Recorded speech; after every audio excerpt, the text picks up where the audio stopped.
Hello, everyone. Rob Guest from football.london here, and welcome to the latest episode of Gold Guest Talk Tottenham, sponsored by NordVPN. Joining me as ever, it's Alasdair Gold. No need to ask how you are after yesterday, is there? No, it's rubbish. You're probably feeling far better than I am. North London derby defeats are just the worst. They absolutely they just don't even just sting on the day. They sting for days afterwards as you constantly get reminded of them by everyone around you as well. And in our job, we have to write about them, which makes it even worse, and speak about them.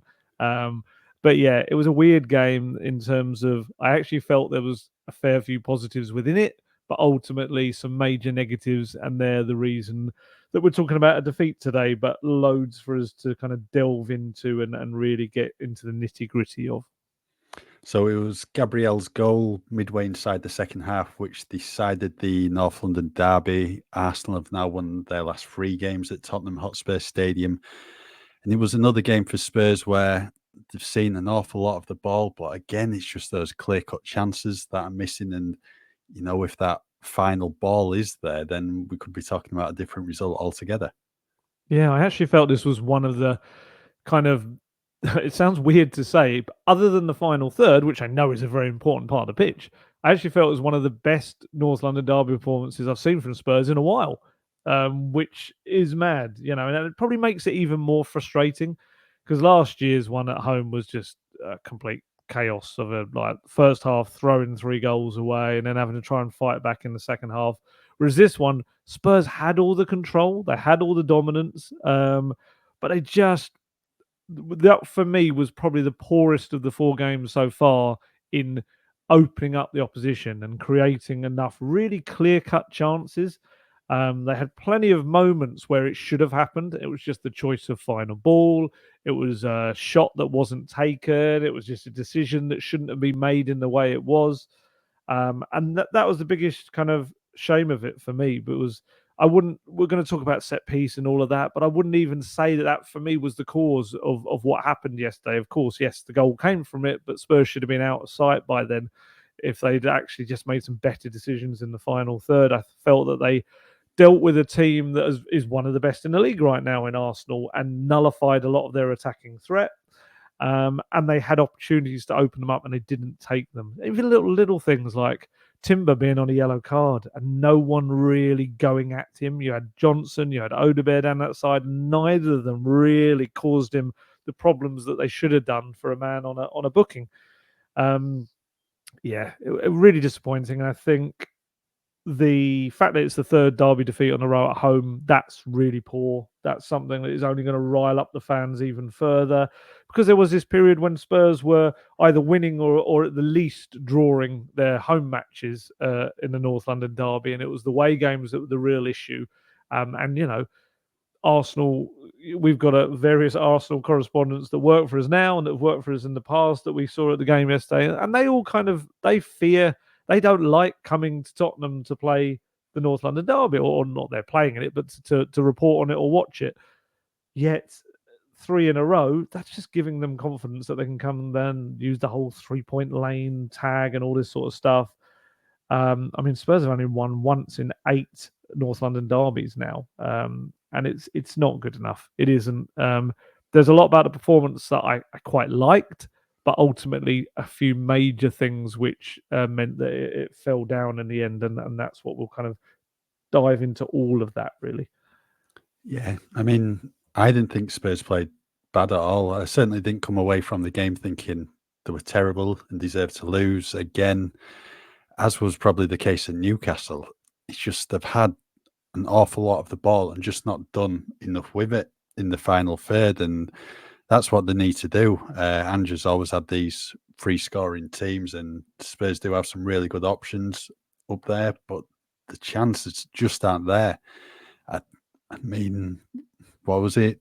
Kulusevski having a chance early on at the near post, Yeah. following some good work from Solanke and Son. Then he swung one in, which Raya tips wide. But other than that, Raya didn't have an awful lot to do in the Arsenal goal. And I would say as well, Vicario didn't have a lot to do in the Tottenham goal. I think he was just the save from Kai Havertz's header and then from Martinelli. But the one from Martinelli was a bit of a weak shot when he was in a good position in the box after he'd got the better of Pedro Porro.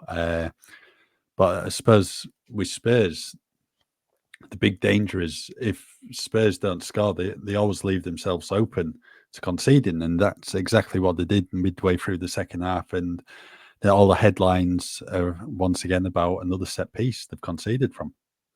Yeah, and that's the annoying thing about it, was that they pretty much just left themselves for a couple of chances, and Arsenal took one of them. And that's it. If you're not going to put the ball in the net at the other end, you're putting pressure on your defence to be absolutely perfect for the whole 95 minutes or plus time that there is nowadays. I mean, the stats are there if anyone wants them.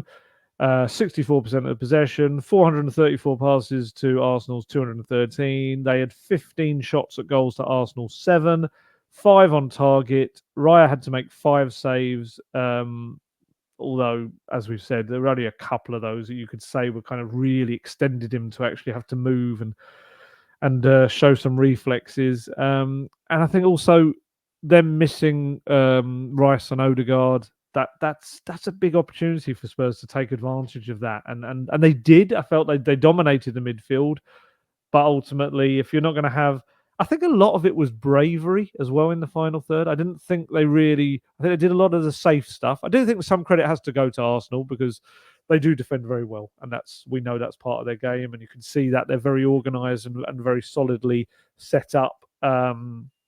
But I did feel like there were a lot of times when Spurs players didn't take the chances they should have. They went for a safer option, and it ends up looking like passing football in front of a defence, which is of no use to anyone. It's not probing, it's not pulling them apart. It's just, well, I don't know what to do. You have a go, and that's all it is. It's not really the relentless, dangerous attacking football that Postecoglou wants and expects from this team. And I do wonder whether we see a few.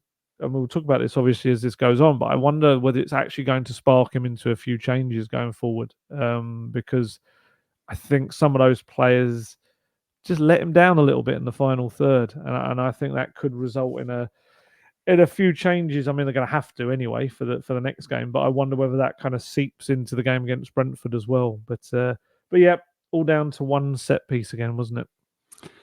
It was, and I think prior to that, Spurs had defended pretty well from the set pieces. I mean, that was their undoing in the previous North London derby. Højbjerg own goal, and then I think was it Havertz as well, scoring a header from one when it was like just totally unmarked. But no, I thought Spurs had done well, but it's just that one moment where maybe switch off for a second and they're duly punished. And I think what probably concerned me after the set piece they conceded from, they just didn't look like scoring.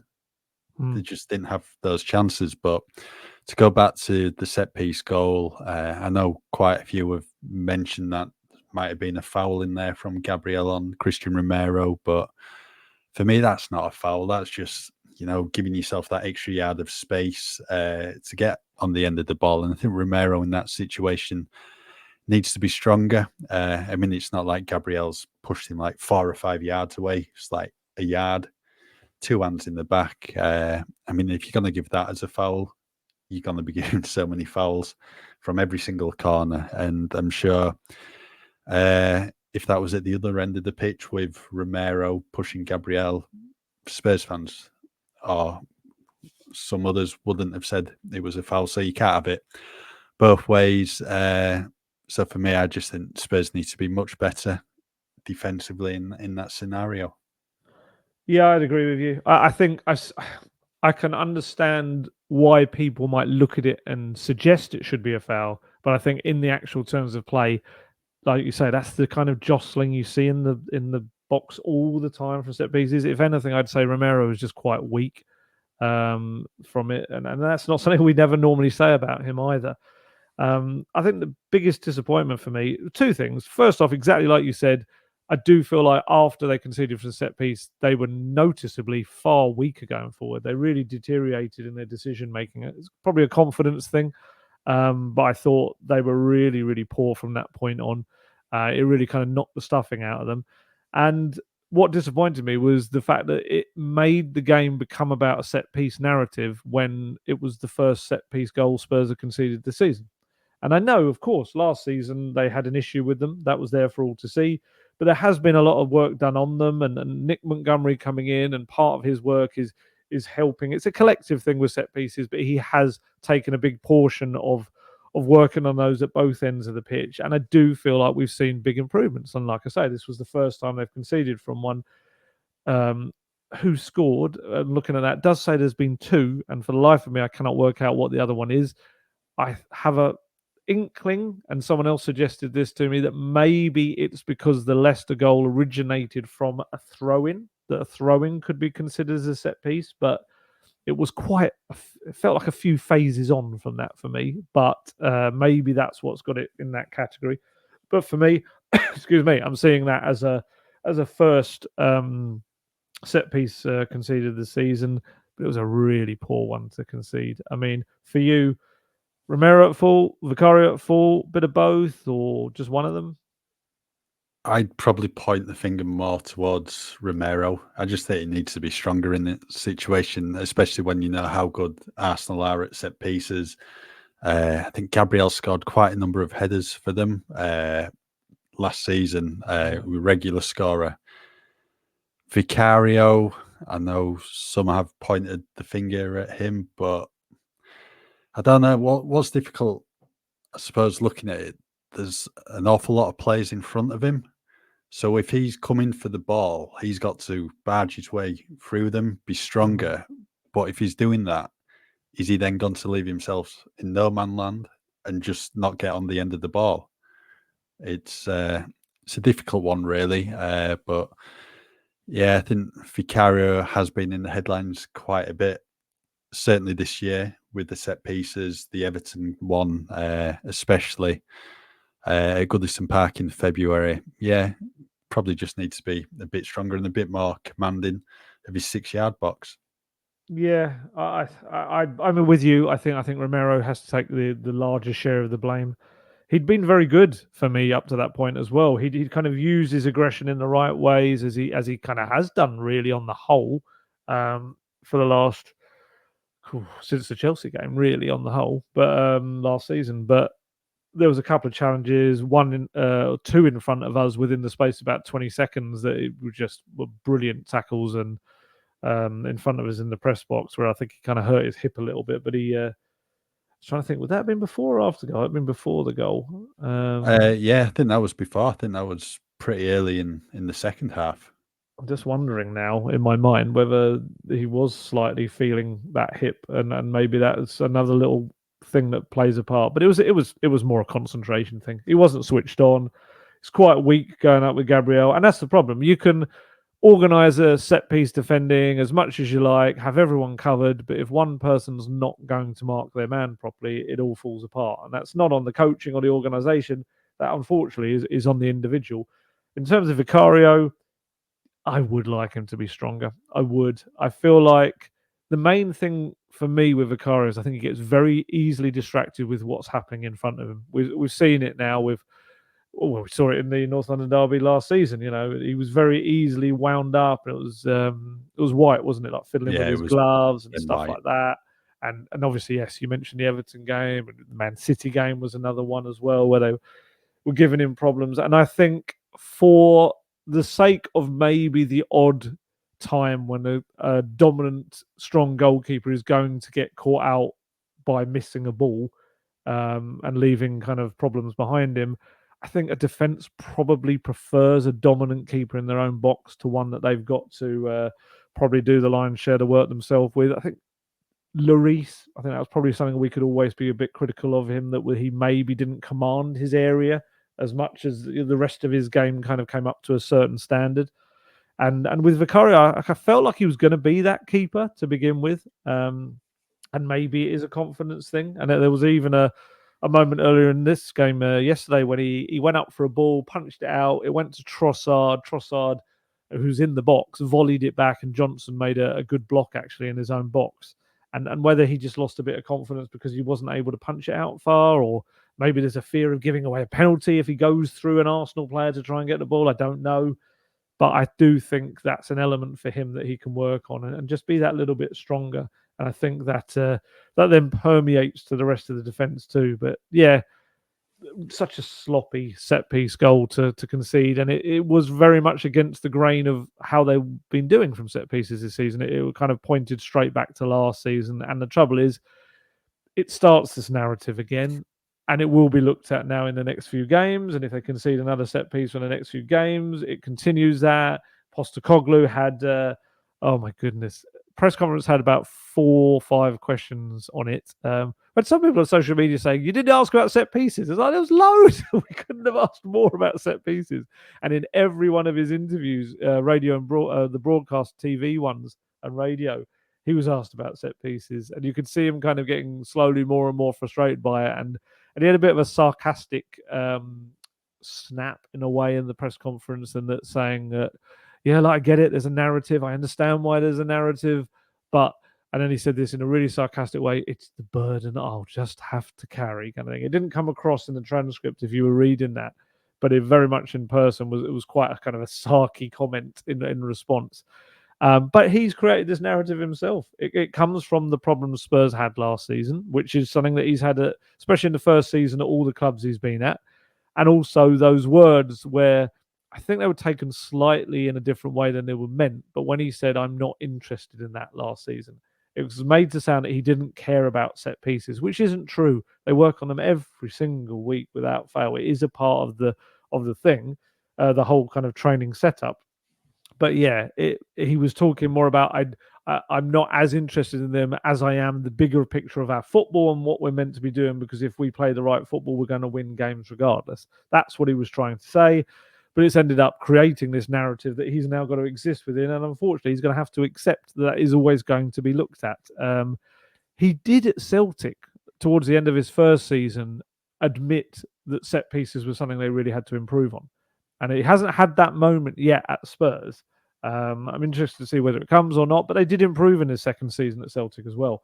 They conceded far less and they actually scored far more from them. So hopefully that'll be the pattern for Spurs. But yeah, every time you do concede from set piece, you're kind of reopening the old narrative. Just going back to Cristian Romero, given the part he played in Arsenal's goal, there was a bit of a talking point after the game on his social media channels. I think it was on X, where he's retweeted a tweet from a journalist, and this was about the travel arrangements for him coming back from Argentina's game against Colombia. Certainly got fans talking. Is that a valid excuse for you? No, it's not. No, we've all been there, you know. We've all played a bit of sport and we've lost or something, and after the game we've gone, oh, it was because of that. That's why it happened. I was knackered. I had a sore knee. I had a sore toe. I felt a bit ill or something like that. And this was a big game with a lot of emotion after it, as we saw across social media. And he, for me, I think was looking for a little bit of an excuse or something that, yeah, I mean, yeah. So the essence of the what are we doing? We're calling it X. We're calling it Twitter. Can we call it X and then say it was a tweet or a retweet? I don't know how that even works now. I don't know what the rules are now, but it's known as X, so we'll go with that. We'll go with that, but we're still calling them tweets and retweets. Yeah, we're going to play both sides here. Yeah. So the assertion was that Spurs were. Other clubs were flying their players back home from international duty, and Spurs did not do that when he could have had more rest. That was kind of what I took from the Google Translate version of the South American journalist tweet that he retweeted. It was a strange kind of line to go down for me, because national associations are the ones responsible for flying players back to their countries where they came from. That's their job. It's at their cost. That's what they do. They fly them back. It's just the done thing. If a club has a game that is very quickly after the international match, then yes, sometimes they will arrange for a number of their players to fly back via a private jet quickly at their own cost. So, you know, there are a few players maybe in the last international break who might have been playing on Friday or Saturday, and their clubs thought, let's get them back as soon as possible. We'll take the hit. I don't really see that being a viable thing for Romero. Romero is playing in Colombia for Argentina on Tuesday night. He then would have flown back, presumably on Wednesday. Spurs players then had a day off on Thursday. The whole squad was given a day off on Thursday to kind of be ready and recuperate and rest and all that. So he wouldn't be playing a match until 5 days after his previous match for Argentina. I don't see the sense in making him rush back to the UK like a day earlier. I don't. I mean, maybe he could argue that there's like a better rehabilitation or recovery things that he could do at the club. I don't know. But for me, it just felt like grasping for something after a defeat where, to be perfectly frank, he played a big part in the goal that decided the game. And maybe he's looking for a reason for that. And I mean, if he genuinely felt tired before the game, why not say that? And why not let Radu Dragic come in? And maybe Radu Dragic, I know the game's not going to develop in exactly the same way with a different player in there, but you would imagine Dragic in that set piece is probably going to be the dominant defender. He's very big and he's brilliant in the air, and he's probably going to mop up if he was that player in that situation.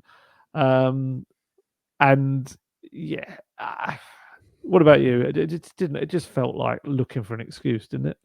Yeah, I mean, it doesn't even get tweeted out if Spurs get a draw or win that game. And let's be honest, he's not coming back in economy. He's not sat at the back of the plane, is he? He's going to be in business class in probably a bed as well. And it's not ideal, is it, when you've got to jet back 12 hours plus maybe from South America and so early in the season. And a lot of people mentioned just like the bad timing of this international break, 3 games into the Premier League season. It's rubbish. It's not ideal, but what I would also say is I was having a look at the Argentina team, the Premier League players. Emi Martinez played Saturday against Everton. Lisandro Martinez played for Manchester United at Southampton in the early kickoff on Saturday. Garnacho came on and scored in that game. He didn't play against Colombia, but was on the bench. So these players have had 20. Romero's had 24 hours plus on the 2 Manchester United players. You can't be using it as an excuse. No way. No, that's a great point. I wonder whether, this is just me speculating, I wonder whether some of those United players have been brought back a little bit quicker because their game is far earlier than the Spurs one, and maybe Romero has seen his international teammates coming back that little bit quicker and thought, well, why aren't I getting that treatment? Why aren't I getting that done for me? It's kind of because what's the point in rushing you back for a day off? Essentially, it was. Yeah, I don't get it. And exactly like you say, I cannot imagine for the life of me that Argentina are putting these players up in like the economy class with like babies crying and people kicking the back of their seat. I'd be stunned if that's the case, because that would be such a bad look. I think that was a bit of a misnomer, that one. I think it was very much look over there, don't look at what I just did, look at that. Honestly, a distraction technique in a way. And like I said, such a shame because he'd played well. Just one moment, and like you say, after a moment like that and a defeat, suddenly the whole narrative changes, and as you say, that's not something that even comes to light or is mentioned in a winning scenario. Before we talk about some of the positives to take from the North London derby, first of all, we will discuss the benefits of using NordVPN. So, Ali, do you want to take us away? I thought you were going to say, talking of flying across the world and things like that. Yeah, to be honest, after yesterday's result, I'd be quite happy to fly abroad and use NordVPN somewhere else, anywhere else. Probably on the other side of the world would be fantastic, because yes, with NordVPN, you can go to the other side of the world and still connect to your device to thinking it's back in the UK and access everything that you would normally watch on your streaming services back home, which you can't if you don't, because of boundaries and restrictions in various countries that prevent you from doing that. And you can also do the complete opposite of that. You could be in the UK and you could set your device to thinking it's somewhere abroad, and you can access streaming services and maybe flight booking services or hotel booking services from another country, and you might get a cheaper rate because of that, because you're doing it from your destination country. And security-wise, always say this as well, if you're using slightly iffy, potentially public Wi-Fi when you're abroad or out and about, or even in the UK, using NordVPN can go to some degree to helping lock up your device against those nasty people that want to take stuff off of it. And then on top of all of that, NordVPN is the fastest VPN in the world, and that means there's no buffering, no lagging, and you can stream your favorite shows from anywhere in the world without your bandwidth throttling. And if that wasn't enough, we've got a brilliant deal on them right now because they're our partners with the Gold Guest Talk Tottenham podcast. So to get the best discount off your NordVPN plan, go to nordvpn.com/goldguest. Our link will also give you 4 extra months on the 2-year plan. There's no risk with Nord's 30-day money-back guarantee. The link, in case you just missed it, is in the podcast episode description box. We'll talk about Dominic Solanke now, because it's been about a month since he joined in that big money move from Bournemouth, and Tottenham fans have had to wait a full month to see him make his first appearance at Tottenham Hotspur Stadium. And I certainly did think Spurs looked better for having that out-and-out striker in the team, because they dearly missed one away at Newcastle in the previous game. And Solanke made his presence known in the first couple of minutes. I think when they played Arsenal before, he's always given Saliba a bit of a tough game, and that's exactly what he did. A couple of minutes in, when Spurs won the free kick, I think the ball was up in the air. He's used his strength to get the better of Saliba and move in front of him, and that's resulted in Kulusevski winning the foul. And then he showed some really good link-up play for Kulusevski's first chance on goal, where he saved at the near post. Good footwork from Solanke, played in Son, who's then put it across to him. But for a striker, you want to be having those chances on goal. And other than the looping header, which I thought he did really, really well just to get an attempt away up against Gabriel, I think it was at that point, and very close to dropping in, really. It was just probably an inch or two away from the post. The real clear-cut chances that you want him to be having, because he's showed that last season at Bournemouth, when he was about 21 goals he got. I think 19 in the league, 2 in the cup competitions. Those clear-cut opportunities on goal just weren't there for him. The final ball was lacking. The low crosses Brennan Johnson put in against Newcastle in the previous game, they weren't really there for him. But I thought, on the whole, good showing, and I think there's going to be a bit more to come from him in the weeks ahead. Yeah, I felt like there was a lot of positive build-up play, a lot of really good focal point work up the top. It's interesting. We all kind of came in at half-time, and there was quite almost a buzz really in the press box about how much better the Spurs attack looked with him up there, and how he was a go-to kind of person. He's very clever with the ball at his feet, far better than I kind of expected him to be. I think his twisting and turning, and his kind of ability to get away from a player. It was the early chance. He kind of did this really nice turn and went down the left flank, knocked it to Sonny, who knocked it inside to Kulusevski for that safe shot. That was all because of Solanke's play, really. I would caveat it with the fact that he looks like a player who has played one game in 7 weeks. He looks like that in terms of his sharpness, and I think that's the next stage for him to come, which is why I would kind of play him in as many of the games as possible coming up. Because, he hasn't had a game in a month. Before that, the Leicester game was his first game in 3 weeks. So, 1 game in 7 weeks in total. He's going to look a little bit rusty, and I did feel like that, mainly with that one where he had the opportunity to shoot and he couldn't really get it out from underneath his feet. And actually, Brendan Johnson was in quite a good position next to him. He could have knocked it too.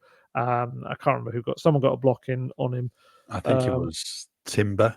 Was it Timber? Timber? I mean, looking back on that, was Timber in that good a position that he probably would have cut the pass out? I think it was just like an extra touch from Solanke. If he'd taken that first touch and then hit it, probably gets it away on goal, but that extra touch just gave Arsenal the opportunity to get back and get a block in.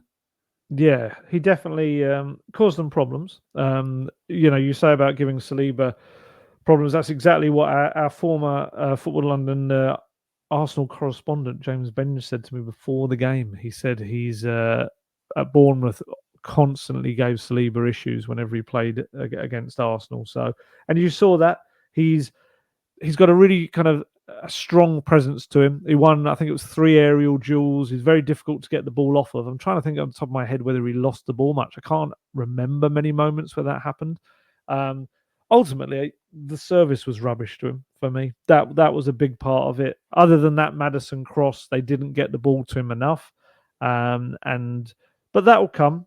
That was probably, other than the organisation of defence for all but other set piece and the way the midfield kind of won the midfield battle, I actually felt that Solanke was probably one of the main highlights for me. He's not perfect, and there is some disparity, I think, between how he was viewed from the press box and how he was maybe viewed back home. I think there's certainly, looking at some of the posts on social media, maybe haven't seen him quite the same way we saw him. But then I can understand that, because ultimately a striker is judged on goals, and he hasn't been able to score one yet in his first 2 games. And I do think that is mostly down to rustiness, but also that lack of service. I would definitely play him against Coventry. I would try and get him in and there, and even if the goal goes in off his backside, that just anything to kind of get that kind of flow going. But yeah, no, I thought it was, on the whole, positive. You could see tired in the second half. That was clear. His mobility wasn't quite what it was. But I think that was very deliberate. Postecoglou left him on to try and get as many minutes in his legs as possible. He's got no one else right now. There's no Richarlison, who, I mean, I wasn't at the press conference on Friday, but looking at all the stuff afterwards, it sounds as if Richarlison could be an extended period. We'll see. Young Will Lancashire, I think, is heading towards the end of his rehabilitation, so hopefully he'll be back in the mix soon as probably like a late sub in games to try and to give Solanke a bit of a rest later on in the matches. But I'm hoping no one's writing Dominic Solanke off after 2 games. I think I'm sure they are, but I'd hope they wouldn't, because I think he is going to be quite a big part of this Spurs attack when they kind of figure out how to play around him. I think that's going to be key for them, and picking out his runs.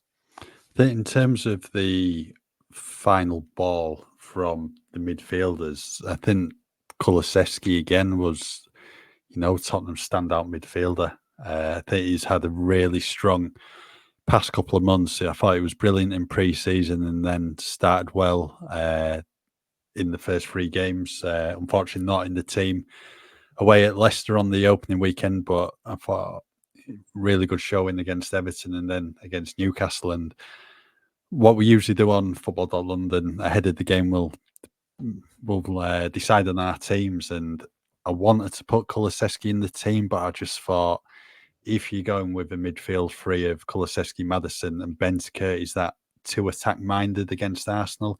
Even though they are missing Odegaard and Rice, I thought Sam might have come in instead.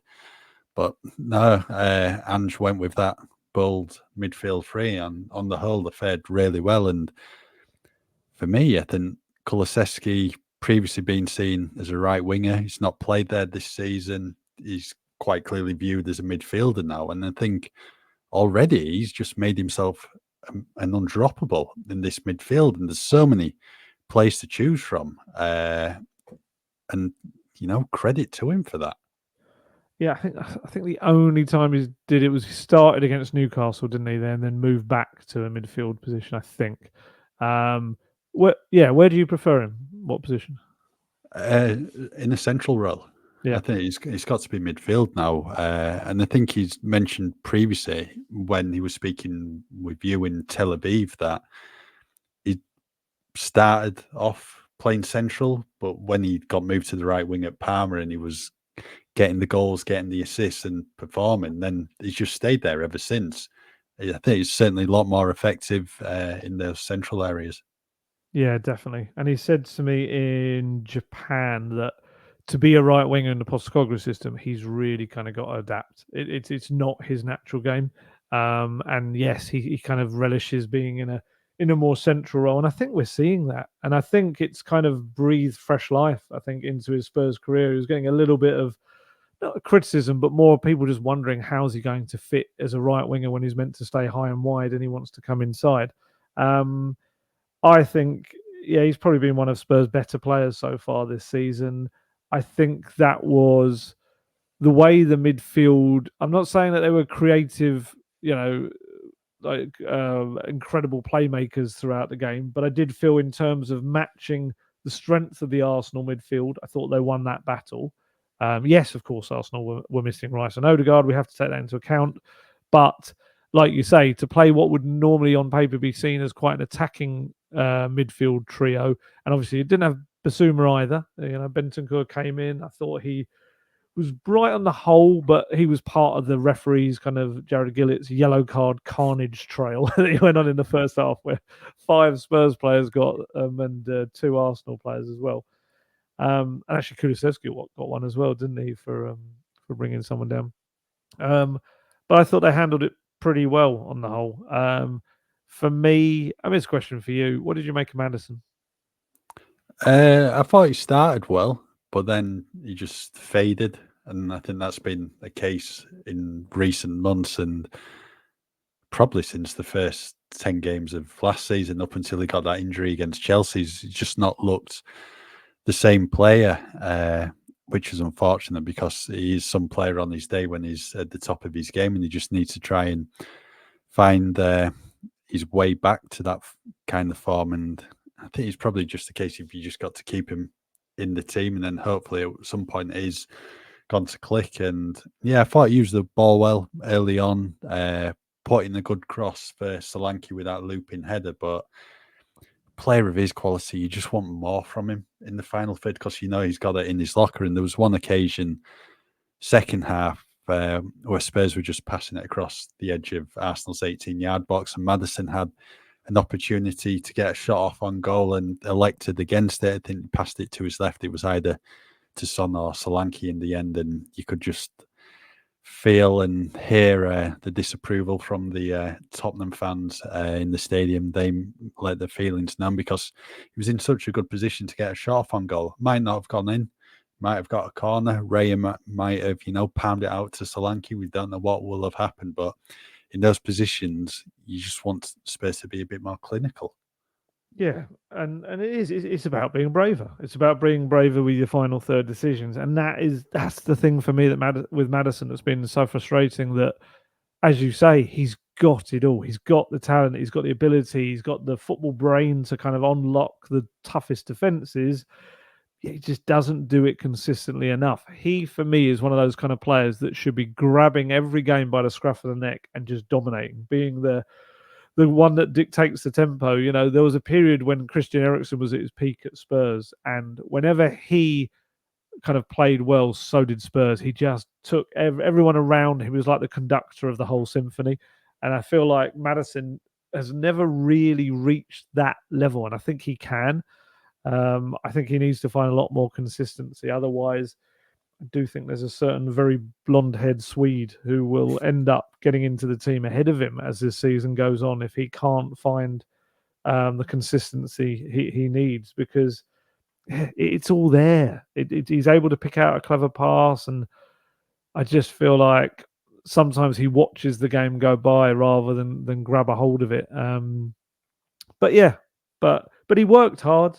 That's, I know that's, most people will say that's the bare minimum that they should all do, but I did feel like his efforts on the pitch kind of helped that trio win the battle. But ultimately, there's no point winning the battle if you're going to then get to the end and you're not going to kind of make that count in the final third. And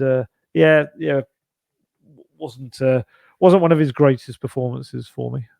No, I think if Maddison can get back to those previous levels, then this current problem we're talking about with Spurs failing to create clear-cut chances, I think that goes away. I think he's key to that happening for Spurs in attack, and fingers crossed it'll be sooner rather than later, because we just don't want to keep talking about this because it's week after week at the moment, which is unfortunate. But I think the good thing is there's a game coming up in midweek against Coventry, a chance to put things right. And then if they manage to do that, they can take that into the game against Brentford on Saturday.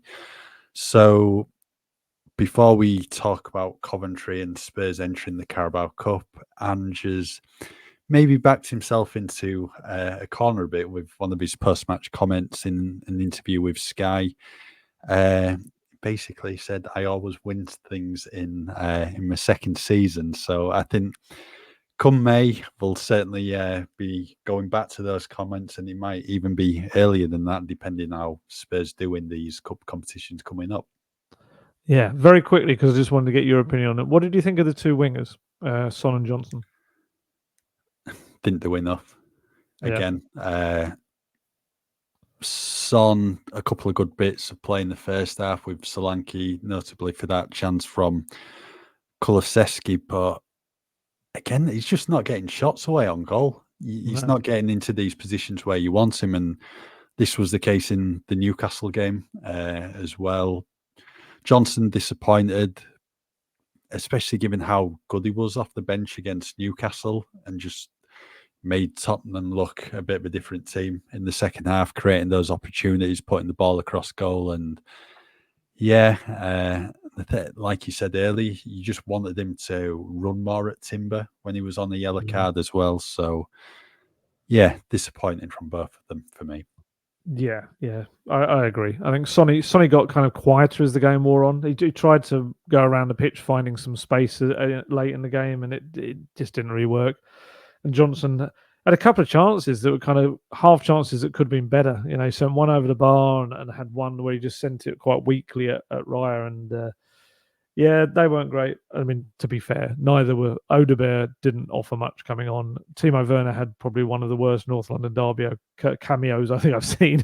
He played a horrendous pass across his own half that almost set Arsenal away, and then he blocked Sarr's shot, didn't he? I think at the end in the Arsenal box.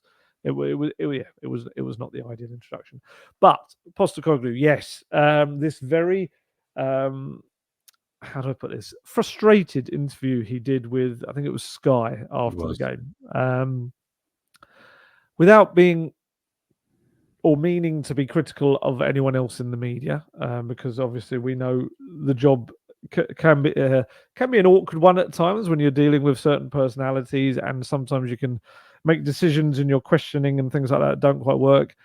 But I did feel like the reaction from Postecoglou was kind of provoked by the nature of how the interview went. So if you haven't seen it, essentially he's asked the question kind of is asked about pretty much the idea that the first season is setting his principles at a club. The second season is when he normally wins things.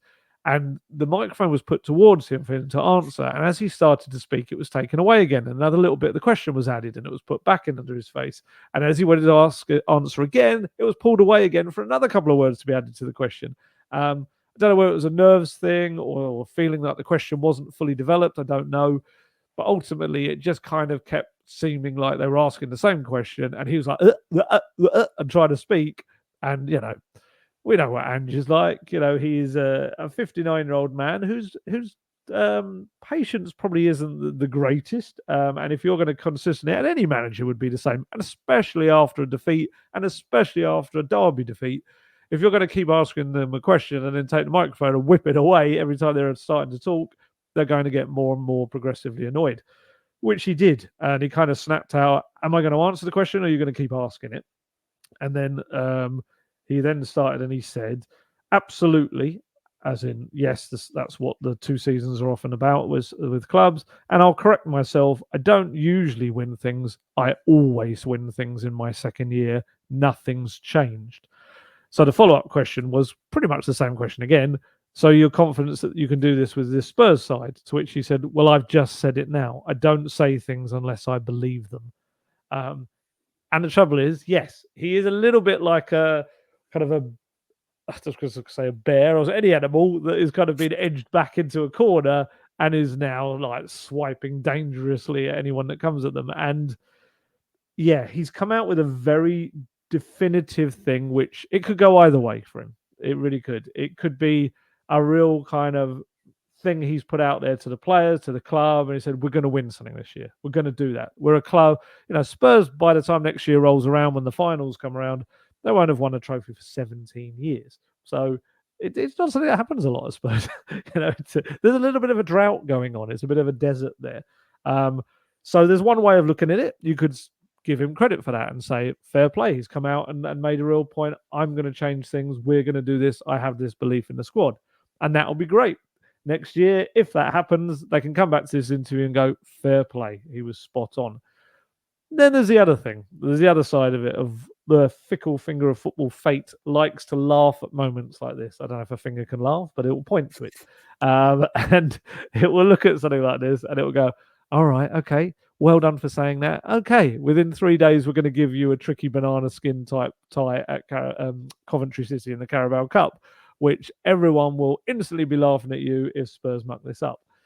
So yeah, it's a risky move. It certainly is. And I do feel like he kind of got himself irritated and put himself into this scenario.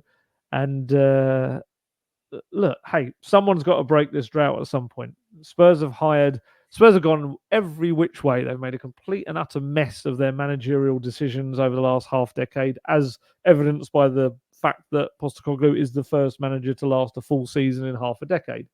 They've gone down the route of managers of Conte and Mourinho's ilk that have got CVs stuffed with silverware. Hasn't worked. Shock horror. They've come to Spurs and they haven't been able to replicate that. As Mourinho keeps reminding us that, maybe something's a little bit different at Spurs. And clearly, it's a tougher club to win trophies with. Although it should always be stated that only one club can win each competition. Technically you could win all of them, but it isn't quite as simple as, and I always go back to the Pochettino era with this. People always kind of make a big kind of thing about the fact he wasn't able to win trophies. And that's true. There's no denying it. But it's not as simple as just being able to go out there and win a trophy. There's a lot of variables to it, and it's not always going to happen. It certainly doesn't at Tottenham. So yeah, Postecoglou, if he can come in here and break that drought, that would be amazing. He's got a lot of opportunities to do so. There's a lot of competitions now at Spurs are in. Which would you say is their best opportunity? I don't know. It's all going to depend on the draw. I mean, look at last season in the FA Cup. You're getting Man City in the fourth round and you're straight out.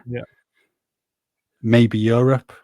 Just having a look at the teams in there, you've got to fancy your chances. It's not like previous years when teams from the Champions League drop down, and in Europe, you've got two-legged ties as well, which always gives you an opportunity. Not like Carabao Cup, FA Cup, where it's going to be one-legged ties now. So, yeah, maybe Europe, and then maybe the Carabao Cup, because other teams rotate quite heavily in there. But like I said, all going to depend on the draw. And I certainly won't be underestimating Coventry on Wednesday. They're a good championship team. Not had the best start to the season, but don't write them off one bit. No, I agree. Absolutely agree. And I think it's Europa League. I think Europa League is the one that's kind of laid out for them in its new format, with no Champions League clubs dropping into it. And I think that is the one where I think they need to go into that competition really feeling like they're the favourites and show that, or one of the favourites, and show that. But yeah, it's I'm wary to go in too hard on Postecoglou in that statement, because we're kind of always calling on managers to show a little bit of ambition, and that was something that we criticised previous managers for in the past, and kind of saying like, oh, it's Spurs. We've only there's a ceiling to what we can do here and sort of that. And he's kind of trying to smash through that. So it's a bit like the football, isn't it? It's like the football was dreadful over the last couple of years, and now Spurs are playing in the style of football, or a better style of football than they were, and and people are not happy with that. And it's a bit like, I get it's not the finished product of the football that we want to see, but it's still a far more enjoy watching a game like yesterday. Obviously not the result and the way it went, but some of the performances from previous years, because I can see there's something about this Tottenham team now. They've just got to fix it in the final third, and it's been a club that's had so many different identities over the last few years. I quite like the identity that Postecoglou is trying to bring to it, but he's just got to make the final version of it rather than this rebuild version that we're seeing. Yeah, I like the fact that he's come out and just said, I always win things in my second season. I think Tottenham fans should like that. But, I mean, this is Tottenham, so Coventry probably will go through now on Wednesday night, won't they? And that comment will just completely backfire. It will. But, yeah, I mean, this is a game where it's a chance to rotate the team, but you don't want to rotate too much, because I remember 12 months ago away at Fulham, I think it was, maybe 9, 10, 11 changes? I can't remember how. I feel like it was 9. I think Van der Ven stayed in. I think that was it, wasn't it? Oh, no, I feel like it was someone else. There was one other player. I remember it being 9, I think. I can't remember who the other player was, but yeah, Tottenham went out on penalties, and I mean, that was it. If they'd gone through on penalties, you're not even mentioning all the rotation because you've gone through, but because you go out, then that is the main talking point. So, how many changes would you make then to go to Cov? It's such a difficult one, because I also feel like with a squad that is a stronger squad in terms of having 2 players that fit the system in each position, or most of them, you need to get those players minutes, because it's just such a cliche, but you're going to need these players in the coming weeks, and you need to get them game time. And like, you look at someone like Radu Dragusin, he needs to start. He needs to start this game. You've got to get him game time. Otherwise, what's the point in dragging him away from Serie A and playing consistently week in, week out, and then bring him to Spurs and just let him rot kind of on a bench? He's got to play. Audebert, I think, has to come in. Pat Matassar probably has to come in as well. So that's 3 straight off the bat. He'll probably bring in Ben Davies, you'd think, as an experienced player that kind of needs to get some minutes in his leg as well. So then you're up to 4. Then you've got a decision to make over Berival or Gray, whether either of those 2 come in, young players. For me, Archie Gray played twice against Coventry last season. This is not new territory for him. Played as a right back against them. You could bring him in as the right back in this. But then the moment you do that, you're instantly changing 4 of your back 3, 3 of your back 4 already. So it's like, is that, if you lose the game, is that seen as, oh, look, you changed up the defence completely? Because there's this kind of line of thinking that you've got to play your strongest team in every single game. And it's a bit like, you can't do that. You just can't. You can't. It's not going to work. It doesn't keep a happy squad. It doesn't keep people sharp and fit when you need them all as a squad. And also, you've got to have confidence in the squad you've built. Then there's Jed Spence. Jed Spence, this is one of the rare opportunities he's going to get because he's not in the Europa League squad. So having made that decision to exclude him from that squad, kind of feel like you have to probably start him in this game as well. So then you've got that slightly awkward decision. And I mean, just on a youth level, you probably want to see Mikey Moore getting some minutes from the bench. You'd imagine that would be. Does Timo Werner start? Have you got to play Timo Werner to get him sharp so you don't have horrendous little cameos like he put in yesterday? So, I mean, those players I'm talking about, if you're saying those, that's 1, 2, 3, 4, 6, potentially 8 changes there alone in just those ones I've mentioned. Is that too many? Some people will say yes. But is the idea now that, and this is just floating, this is a question to you, last season making 8, 9, 10 changes was bringing in a lot of players that didn't fit the system. If you're now making that amount of changes, is it within a squad where maybe there's less of a a decrease in how the Postecoglou football is played? Maybe. Yeah, for me, I think I've got about 5 or 6 changes in total. I wouldn't change it that much. Like I said, Coventry are a good team. I think they've only won 1 game this season, but they're just perennially slow starters. They have been in the past few years, and then come September, October time, they really kick on. And I actually had Cov down to win the league this year in the Championship. So hopefully that will come true at some point. But are you allowed to call it Cov? Did you have to ask permission to call them Cov? Everyone calls them Cov. I've never heard anyone call them Cov. Yeah, I wouldn't be making that many changes, even though, like you said, you've got more players now that fit the system.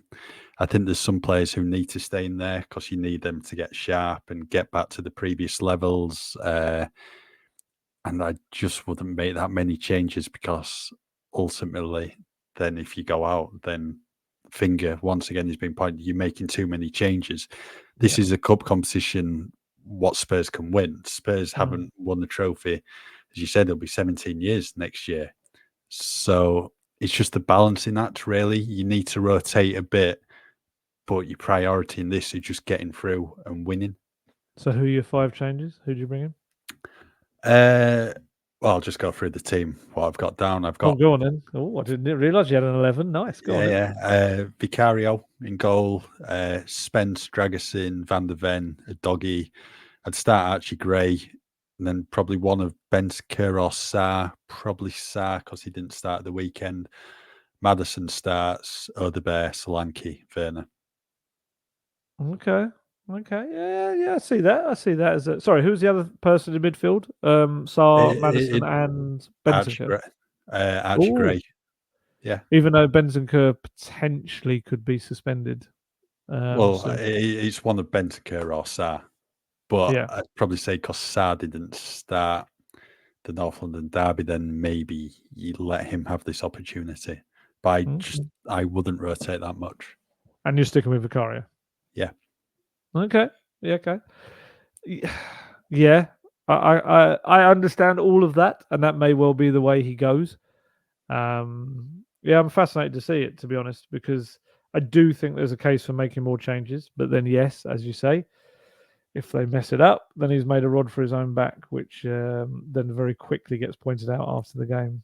I mean, is Europe the one where you change it a bit more just because you've got 8 games? More latitude to be able to make up for it. Essentially, if you lose against Karabag or draw, then you've got 7 more games to get through. It's a great point. You've one opportunity here. It's a great point. I mean, there is also the fact that they'll then only have 2 days before Brentford, which isn't an easy game at home either. But yeah, no, I think you've won me over there. Yeah, I think that's not a bad team at all. I do think Spence has to play because it's his only opportunity, probably. And you never know. If Porro goes down with an injury at some point, then suddenly he or Gray has to step up suddenly into the Premier League side. So I'd be happy with your team. And but if obviously he picks that and they lose, it's all your fault rather than his. So what were you going to go for? 11 changes. No, I was going to go for 11. I kind of have the feeling that he might. There's a part of me that thinks he might bring Ben Davies in, whether it's as a left back or not, I don't know. But I feel like he might bring him in for the experience element of it, and just to make sure that he's got minutes in case he needs him. I would probably go with your front 3. I think that's likely to be it. I think people will not want to see Timo Werner start, but I feel like he's an experienced guy that I think he will use him in a situation like this. And again, and I know it sounds rubbish to say, and it's the kind of thing that makes bad things happen, but on paper, that team should be doing it. It should. They're the level of players that should be doing it. Even against a team like Coventry, who are going to be a difficult side, they should be going there and putting in a performance. Midfield's a little bit of a trickier one for me. I think Bentancur probably continues to play because of the fact that, yes, I feel like maybe that suspension could be on the horizon for him. And so you're going to kind of pack in his game time now, especially with Basuma out. You'd think Basuma you maybe are looking for to come back at Brentford if he's available. Gray, it's a really interesting. Probably one of Gray or Berraval starts for me. I think you probably putting 2 in might be a little bit of a stretch, and maybe Gray having that extra experience, perhaps that gets him the nod. Whether it's in could he be at right back with Spence at left back? I don't know. That's changing up the back 4 too much. I would probably prefer myself to start him in the midfield if he's going to start anywhere, Gray. But But yeah, mine would be a version of yours, but maybe with a couple extra, like maybe Davies, and I wouldn't be shocked if he changes the goalkeeper, if he gives Forster a go. Yeah, it's going to be really interesting. I think all eyes are going to be on that team sheet. Around 6:45 on Wednesday is going to be a tough game. I think Coventry are selling quite a lot of tickets for it. Pretty much going to be sold out, and they've created a really good atmosphere there over the past few years. Got a good manager in Mark Robbins, knows the Championship really, really well, and I think they're going places after a couple of tough years at the club. So, going to be a tough game for Spurs, but I think an opportunity there for them to try and get things right in the final third, and then fingers crossed they can get back on track in the Premier League on Saturday against Brentford.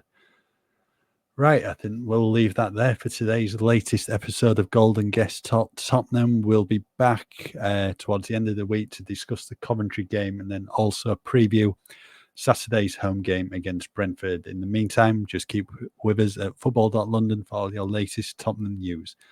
To get the best discount off your NordVPN plan, go to nordvpn.com/goldguest.